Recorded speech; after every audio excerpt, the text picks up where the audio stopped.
Europe 1, 8h17, deux invités avec Jean-Pierre Elkabbach, actualité très riche évidemment ce matin, l'ambassadeur de Grande-Bretagne et l'ancien ministre de l'Intérieur Claude Guéant. Jean-Pierre, c'est à vous. À qui je dis bonjour Claude Guéant, et à tour de rôle, et bienvenue monsieur l'ambassadeur Peter Ricketts, bonjour. Bonjour. Ce matin, un avion C-17 de la Royal Air Force va décoller d'Évreux pour Bamako. Est-ce que ça veut dire que la Grande-Bretagne s'associe à l'intervention française au Mali ? Absolument, c'est un message fort que nous soutenons la mission française à Bamako. Nous partageons la même analyse du problème. On ne peut pas laisser Mali basculer dans le terrorisme. Alors nous avons ces grands avions de transport. Vous vous sentez concerné par le terrorisme et la lutte contre le terrorisme? Totalement, c'est un problème pour notre sécurité nationale, y compris que la France. Donc un C-17. Un C-17, c'est plus gros qu'un Transal. C'est un vaste avion de transport très moderne, charge 6 fois plus grosse que le Transal français.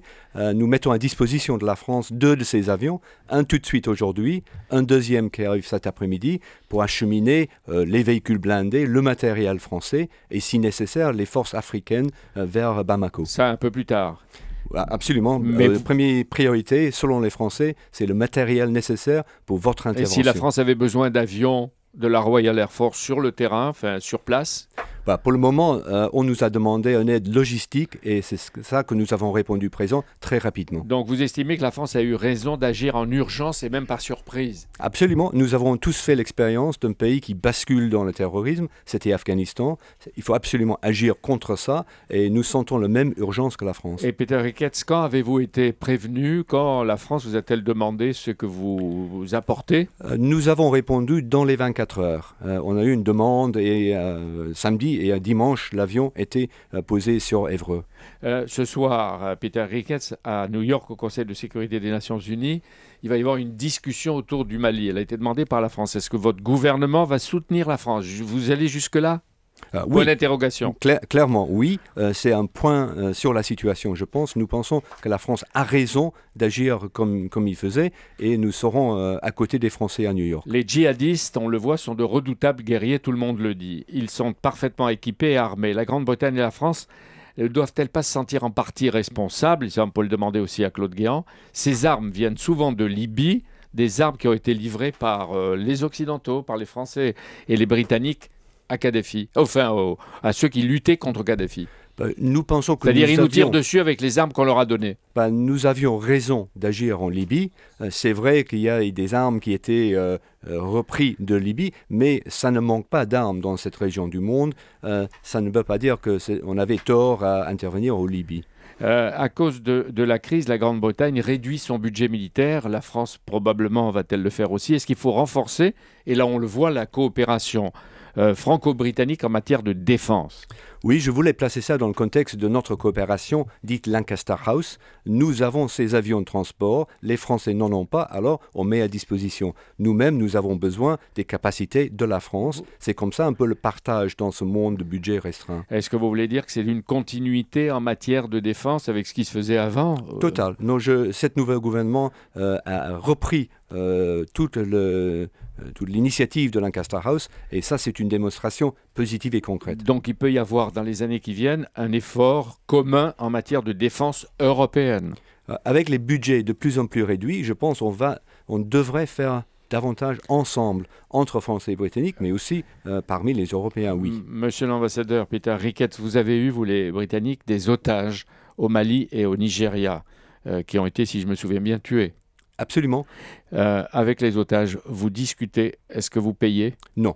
Notre politique, c'est de ne jamais payer des rançons parce que nous ne voulons pas donner de l'argent aux insurgés, aux terroristes. Alors c'est toujours non, et c'est vrai que nous avons eu des otages tués, même en Mali. Donc vous sacrifiez, dans certains cas, les otages, mais nous au nom de la raison d'État? Nous essayons de les libérer, mais pas pour payer l'argent. Parce que payer, c'est encourager, d'après vous? C'est aider les fonds des terroristes et ça encourage davantage d'otages. Peter Ricketts, le débat pour ou contre le maintien du Royaume-Uni dans l'Union européenne prend une grande ampleur chez vous, dans votre pays. Est-ce que M. Cameron, qui va parler le 22, c'est un discours qui est annoncé important, le Figaro le dit encore aujourd'hui, est-ce qu'il veut sortir de l'Union européenne? Non, c'est vrai qu'il y a un débat, mais la réponse du Premier ministre Cameron, c'est qu'il faut que le Royaume-Uni reste dans l'Union européenne, mais dans des conditions différentes, à côté des gens qui intègrent autour de la monnaie unique. Sortir serait une folie? Oui, pour M. Cameron, je ne sais pas exactement ce qu'il va dire, mais oui, il ne veut pas sortir. Il y aura un référendum? Je pense qu'il va dire qu'il y aura un référendum après les prochaines élections britanniques en 2015. Donc vous restez européen et vous luttez contre la menace qui est la même, le terrorisme, mais vous démontrez aujourd'hui, M. Ricketts, que la riposte doit être commune et solidaire, si je comprends bien. Et concret et rapide. Merci pour cet éclairage, Peter Ricketts. Merci d'être venu. Claude Guéant, dans un instant, c'est à vous. Europe 1, 8h25, Jean-Pierre Elkabbach, vous recevez maintenant Claude Guéant, l'ancien ministre de l'Intérieur. Rebonjour Claude Guéant. Bonjour. Vous avez entendu Peter Ricketts de la part du gouvernement de Londres. Est-ce que c'est un geste de solidarité, un premier, un vrai et un suffisant geste? C'est un geste tout à fait considérable que je tiens à saluer. C'est l'application directe des accords de Lancaster House qui ont été conclus entre la Grande-Bretagne pendant la présidence de Nicolas Sarkozy, accords qui vont très loin dans la coopération de défense. Et cela montre aussi l'étroitesse de nos liens avec le Royaume-Uni sur les grandes questions stratégiques. Dès qu'il y a quelque chose d'essentiel, nous sommes toujours ensemble. La France en première ligne contre le terrorisme fondamentaliste au Mali. Est-ce que la France a eu raison ou est-ce qu'elle joue peut-être un peu trop avec le danger? Je crois que la France a eu raison d'intervenir. Les djihadistes, les islamistes ont commis, je crois, une erreur stratégique en provoquant la France, puisque au lieu d'attendre que se constitue la force africaine, avec le soutien logistique d'un certain nombre de pays occidentaux, dont la France, ils ont pris la route de Bamako. Il est clair qu'il était inacceptable pour la France que les islamistes puissent pénétrer dans Bamako. Il y a plus de 2 millions de personnes et on ne peut pas envisager que la capitale du Mali tombe aux mains de gens qui coupent les mains, qui interdisent le port de lunettes de soleil, etc. Enfin, tout ça est ridicule. Et Jean-Yves Le Drian disait hier que sinon, si on n'était pas intervenu, est-ce que vous le croyez, les terroristes seraient à Bamako aujourd'hui ou plus tard demain? Moi, je ne sais pas s'ils y seraient aujourd'hui ou demain. Jean-Yves Le Drian a plus d'éléments que moi pour l'apprécier, mais il est clair que s'ils continuaient, ils allaient vers Bamako. Et alors, ça, c'était inacceptable. Le président de la République et ses ministres veulent sauver, disent-ils, la souveraineté du Mali, protéger l'Afrique, éloigner la menace terroriste en Europe. Est-ce que l'argument vous convainc? Oui, c'est un argument qui est parfaitement recevable, j'y souscris tout à fait. S'il y avait un État malien qui tombe aux mains des islamistes, ce serait un changement considérable de donne dans toute cette partie de l'Afrique et il y aurait un risque sérieux, les chefs d'État africains voisins s'en inquiètent beaucoup, qu'il y ait une contagion vers les autres pays et nous aurions une islamisation, c'est-à-dire un passage progressif sous la loi de la charia de toute une région de l'Afrique, ce qui est inenvisageable. Ce qu'il faut, c'est que l'Afrique soit un pays, soit un continent où règnent des régimes démocratiques, il y a encore des progrès à faire, des régimes de liberté, et il faut que nous allions dans ce sens. Claude Guéant, en Somalie, les Chebab détenaient l'agent diplomate Denis Alex depuis 3 ans et demi. Pourquoi n'aviez-vous pas repéré le lieu de sa détention? Est-ce que c'était impossible à l'époque? Son lieu de détention a été repéré à plusieurs reprises alors que j'étais en état d'être informé, si vous voulez. Il était souvent déplacé et c'était toujours très difficile de relocaliser sa détention. Vous êtes arrivé d'identifier l'endroit, oui, mais il bougeait. Oui, mais il bougeait, il était déplacé. Je dois dire que jamais, pendant que j'étais auprès du président Sarkozy, nous n'avons eu les éléments nous permettant de penser qu'une intervention était possible. Vous l'auriez fait. Et ce sont donc des canaux de négociation qui étaient actifs. Vous auriez fait si vous l'aviez su? Écoutez, c'est très difficile. On ne réécrit pas l'histoire. C'est très difficile. Mais Jean-Yves Le Drian et Laurent Fabius ont reconnu hier un échec en Somalie. Est-ce que pour autant il fallait renoncer à exfiltrer Denis Alex? Oui, c'est vrai que nous n'avons pas réussi, puisque aussi bien nous n'avons pas réussi à exfiltrer Denis Alex, et puis par ailleurs nous avons perdu un homme à coup sûr, un autre est disparu. Mais cela étant, je ne voudrais pas que le mot échec soit de nature à stigmatiser la décision ni l'opération. Je voudrais saluer les hommes qui ont participé à cette opération. Ce sont des opérations qui sont extrêmement difficiles, puisque si bien le commando va dans un lieu qu'il ne connaît absolument pas, avec très peu de renseignements, et franchement je tiens à saluer ces hommes, comme je tiens à saluer la mémoire vraisemblablement de Denis Alex et l'extraordinaire courage de sa famille qui tient depuis 3 ans. Vous avez entendu Peter Ricketts tout à l'heure à propos des otages. Oui. Les Anglais discutent à la rigueur, négocient à la rigueur, mais ne paient jamais de rançon. Oui. Est-ce que la France peut en faire autant? Mais la France négocie beaucoup. Parfois, mais elle paye. Parfois, elle mène des opérations ou elle de force. Fait payer par des États amis. L'État français ne paye pas.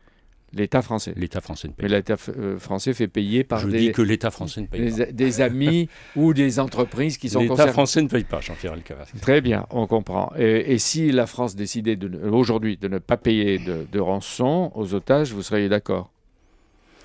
Oui, enfin, je ne peux pas me substituer à l'exécutif, c'est lui qui a tous les éléments. Alors, Mais on change de sujet. Je suis convaincu qu'il opère tous les moyens de négociation Hier, possibles. à Paris, vous avez vous aussi manifesté. D'habitude, préfet au ministre de l'Intérieur, vous empêchiez les manifs, vous les encadriez. J'encadre pour permettre l'expression démocratique. Donc, c'était la première fois que vous défiliez. Oui. Et il faisait froid.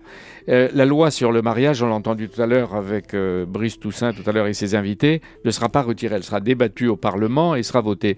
Qu'est-ce que devrait décider, à votre avis, le président de la République? Je pense que compte tenu de la manifestation qui a eu lieu hier, qui a exprimé le trouble de conscience de beaucoup de Français, quelle que soit leur confession ou leur absence de confession, quelle que soit leur appartenance ou leur sensibilité politique, le président de la République devrait au minimum ouvrir un temps de concertation supplémentaire.